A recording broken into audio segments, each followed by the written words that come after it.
Olá, bom final de tarde para você que está ligado em mais uma edição do Destaque Rural Notícias. Você que está nas redes sociais acompanhando este programa ao vivo. Vai ao ar de segunda a sexta-feira, ao vivo, sempre às 18 horas, neste horário que estamos começando. E também você sabe que pode acompanhar depois de gravado. Também você pode participar do programa sempre que quiser. Pode fazer perguntas, pode mandar o seu comentário sobre os assuntos que a gente comenta aqui e também mandar sugestões. Na edição de hoje, segunda-feira, dia 14 de maio, do Destaque Rural Notícias, alguns assuntos que a gente vai falar sobre a balança comercial, que teve um superávit já no mês de maio. Também vamos falar sobre a cotação do leite, a média Brasil da cotação do leite. Hoje temos comentários, especialmente sobre a questão dos preços do milho. Vale a pena ficar ouvindo, ligado aqui no Destaque Rural. Também vamos acompanhar na parte de economia, né, que foi colocado mais uma previsão aí de queda do PIB, que é o Produto Interno Bruto Brasileiro, a previsão de economistas do mercado financeiro de que o PIB vai cair em 2018. Estava em 2,76% na semana passada, agora vai para 2,51%. Daqui a pouquinho eu explico também. Vamos acompanhar como é que ficou a Bolsa de Valores hoje. O dólar que fechou em 13,63. Vamos falar um pouquinho do porquê disso. E também a gente sempre acompanha ali o clima para quem está ligado aqui na programação do Destaque Rural Notícias, que está começando a partir de agora.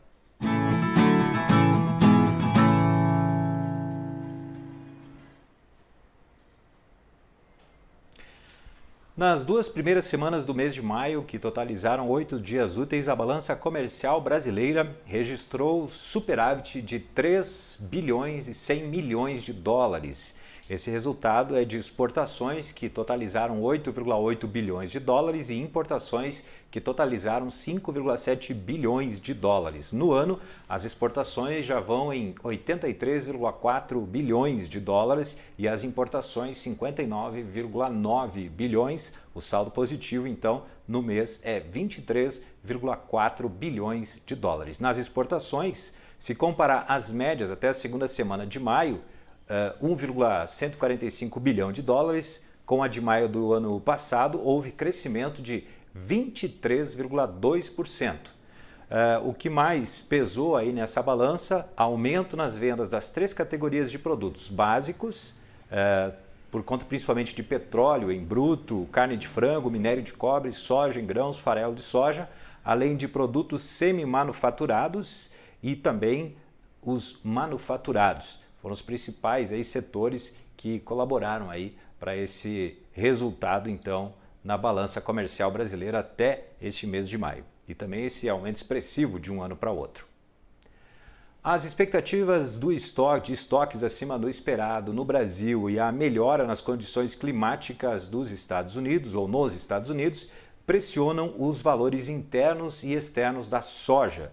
Segundo dados do CPEA-Esalq da USP, o enfraquecimento da demanda internacional também influencia os preços domésticos, uma vez que os portos brasileiros estão cheios e liberando embarques aos poucos. Entre 4 e 11 de maio, o indicador Esalq-BMF-Bovespa da soja Paranaguá registrou baixa de 1,1%. Quanto ao indicador CPEA-Esalq Paraná, o recuo foi de 1,55%. A captação de leite no campo seguiu em queda pelo terceiro mês seguido e o preço recebido em abril registrou a terceira alta consecutiva. A média Brasil líquida fechou em R$ 1,1574 o litro. Isso representa um aumento de 7,72% ou 8 centavos em relação, ao mês anterior. Essa é a maior média dos últimos 8 meses em termos reais, sendo 10,3% inferior a de abril de 2017 e próxima da observada em abril de 2016. No acumulado deste ano, a valorização do leite ao produtor chega a quase 15% na média Brasil. Os estados que se destacam na alta das cotações são o Rio Grande do Sul, que teve elevação de 10,1%, depois Goiás 9,7%, Paraná 9% e Minas Gerais 7,6%. Segundo o CPEA-Esalq, a considerável recuperação dos preços no campo neste mês esteve atrelada principalmente à maior competição entre empresas em função da redução da oferta de leite no campo. Então essa influência, né, da oferta menor com o preço um pouco mais elevado. Termina na sexta-feira dessa semana, dia 18, o prazo para que as associações e cooperativas de agricultores familiares interessados em participar do programa de aquisição de alimentos enviem suas propostas. As inscrições ocorrem por meio do sistema PAANET, disponível no site da Companhia Nacional de Abastecimento, a CONAB. Os projetos inscritos são na modalidade de compra com doação simultânea, pela qual a CONAB adquire produtos de agricultores familiares e doa os alimentos a instituições socioassistenciais. O clima seco e a possível queda na produtividade têm preocupado agentes de mercado consultados pelo CPEA, que acompanham de perto o desenvolvimento das lavouras de milho da segunda safra. Neste cenário, produtores e vendedores têm postergado as negociações de novos lotes e compradores que precisam se abastecer no curto prazo são obrigados a ceder. Assim, os preços do milho continuam em elevação no mercado doméstico.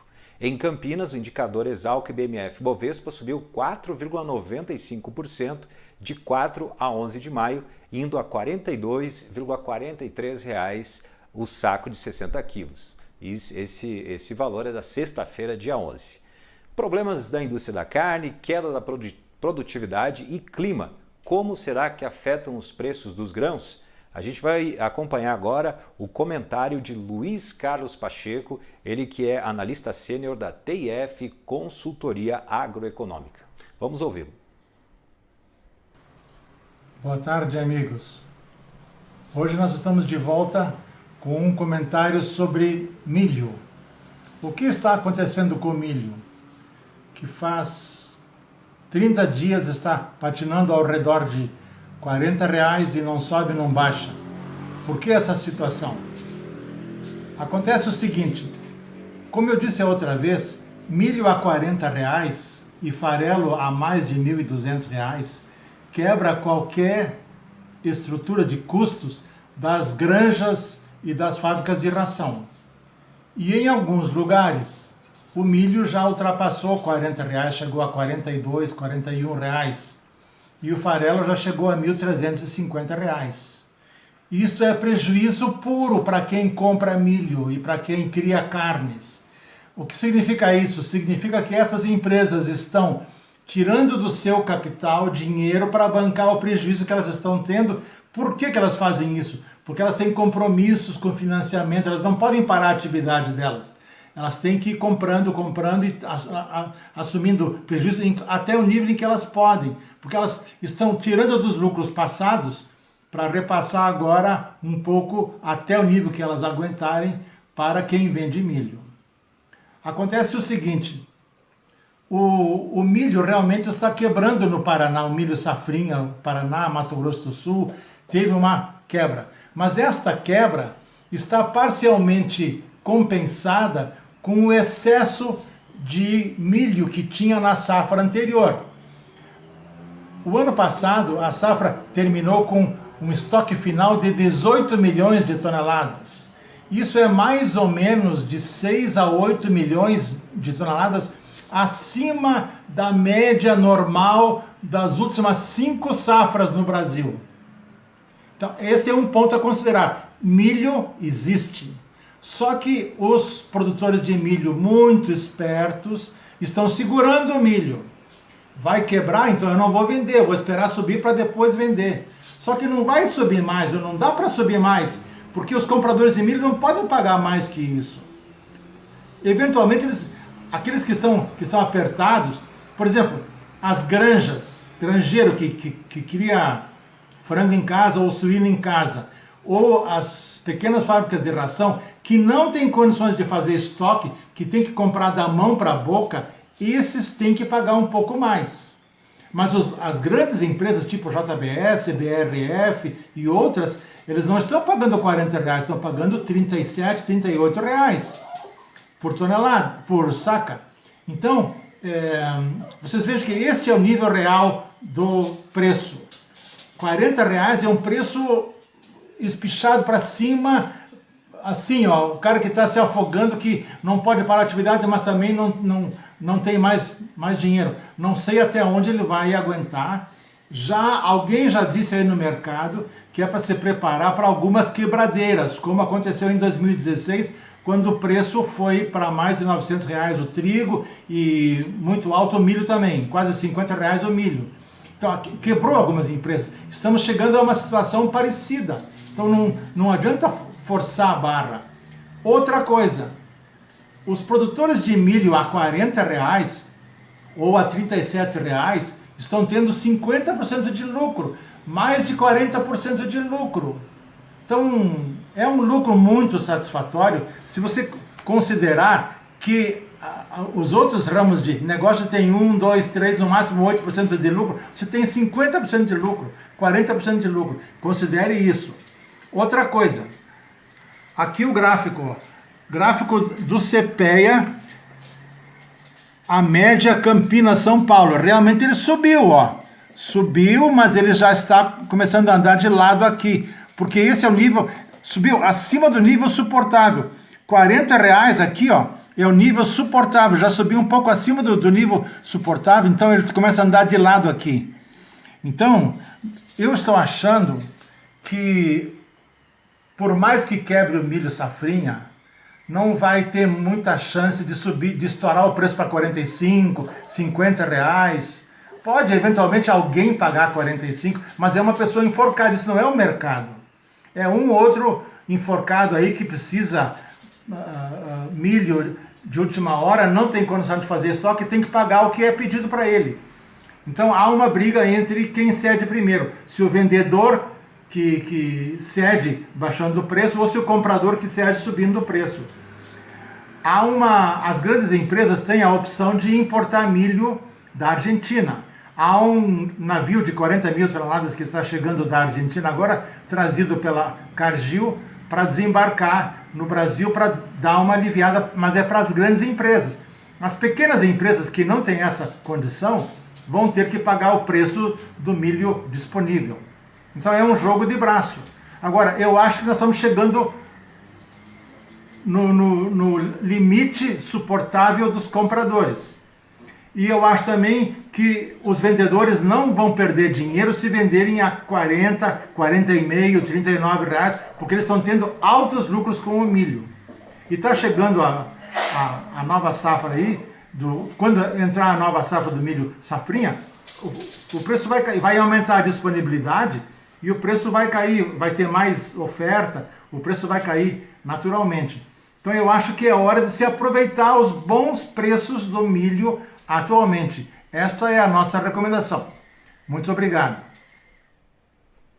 Muito obrigado. Então, as informações do Luiz Carlos Pacheco para a gente aqui no Destaque Rural Notícias. Vamos agora às informações de economia?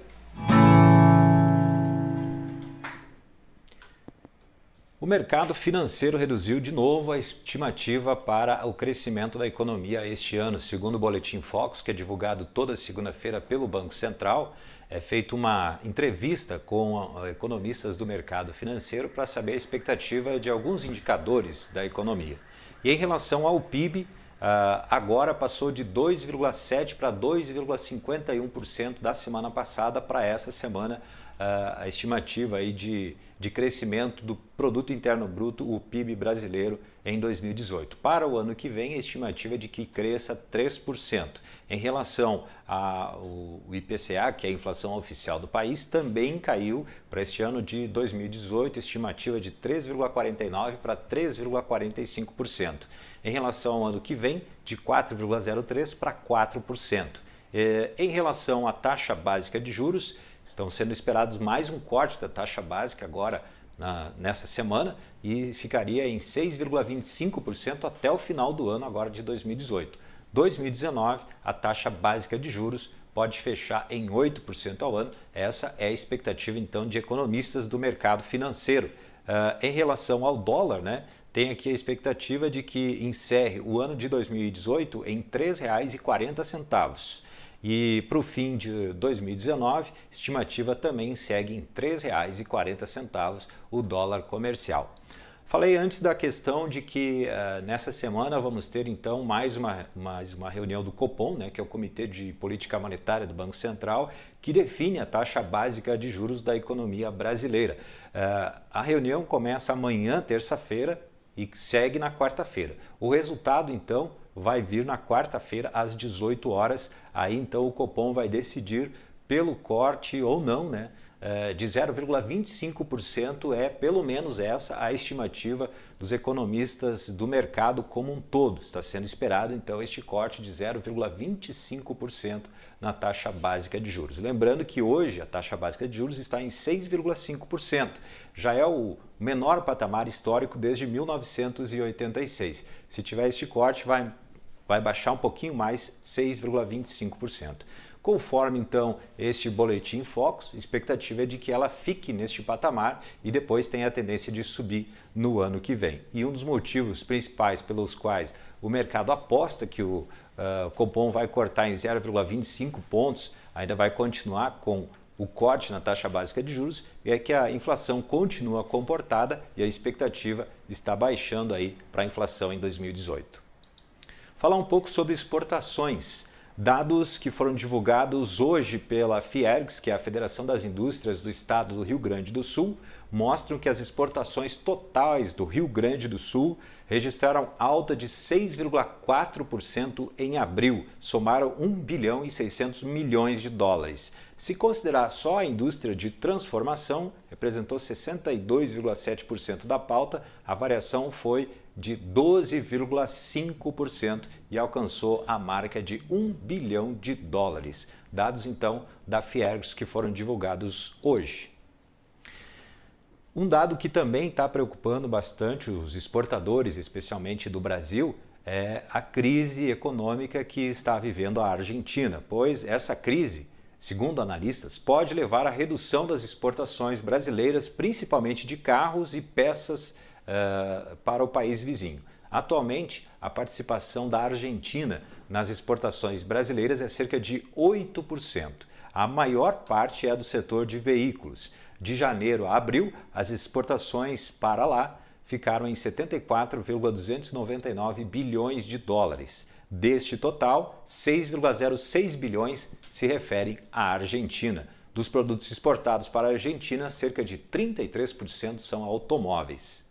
E em relação a esse assunto ainda, essa turbulência da elevação das taxas de juros e também a desvalorização do peso argentino, na avaliação da agência de classificação de risco Moody's, expuseram as fraquezas estruturais do país vizinho. Para a agência, algumas dessas debilidades são a inflação alta, a forte dependência dos fluxos de investidores e um pequeno mercado financeiro e de crédito no doméstico. Nesse sentido, segundo a Moody's, todos os devedores argentinos enfrentarão maiores custos de financiamento, alguns deles se vendo impedidos de continuar acessando o mercado.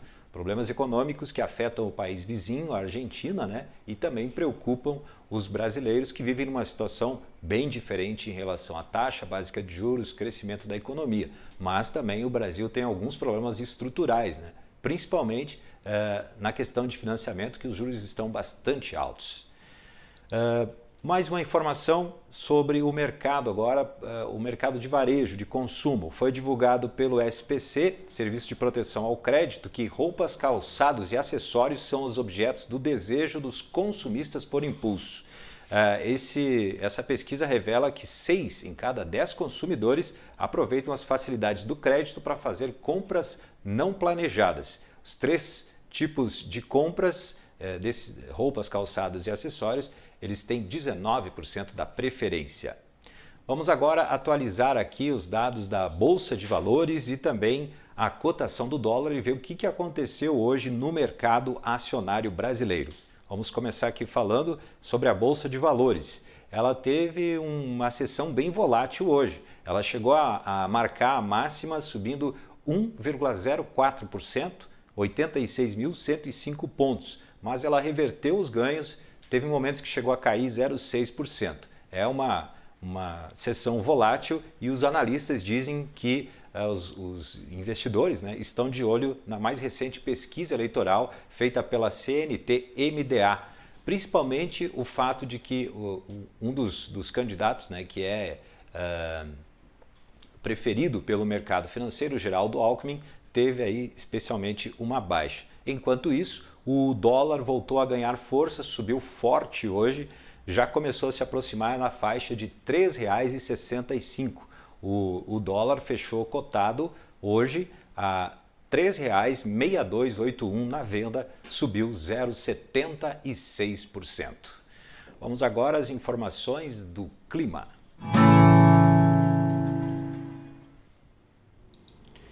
Vamos saber então aqui nos mapas da previsão do tempo como fica o tempo na região centro-oeste para amanhã, terça-feira, dia 15 de maio. Uma frente fria no sul provoca chuva ainda pela manhã no extremo sul do Mato Grosso do Sul.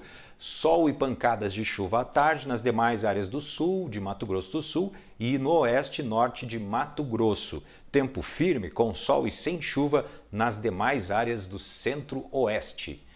Vamos ver agora na região sul, terça-feira, 15 de maio, frente fria deixa o tempo chuvoso no noroeste do Rio Grande do Sul, também no oeste de Santa Catarina e sudoeste do Paraná. Previsão de chuva ainda pela manhã nas demais áreas gaúchas, no centro de Santa Catarina e no oeste do Paraná. Venta forte no Rio Grande do Sul, sol e chuva à tarde nas demais áreas do sul. Então essa é a previsão do tempo, né, para essas duas regiões bastante produtoras, né, a região centro-oeste e também a região sul. Vamos agora às cotações. Começando então com as cotações desta segunda-feira, 14 de maio de 2018, para o preço do farelo de soja em Ponta Grossa, R$ 1.470, em Paranaguá, R$ 1.490. A soja em Passo Fundo, saca, R$ 81,00, em Paranaguá, R$ 85,50, também o mesmo valor em Rio Grande, R$ 85,50, em Rondonópolis, R$ 75,00 a cotação da soja. O milho em Passo Fundo, R$ 42,50, em Ponta Grossa, R$ 40,50. Milho em Rondonópolis, R$ 29,00 a saca. O trigo em Santa Rosa, R$ 800,00 a tonelada, em Dourados, R$ 810,00, em Cascavel, R$ 950,00 e em Carazinho, R$ 800,00. Assim, com as cotações, a gente fecha mais uma edição do Destaque Rural Notícias. Te espero amanhã, às 6 horas da tarde, ao vivo, e também, para quem não acompanha ao vivo, pode acompanhar gravado nas redes sociais da Destaque Rural. Um bom final de tarde, início de noite de segunda-feira e até amanhã.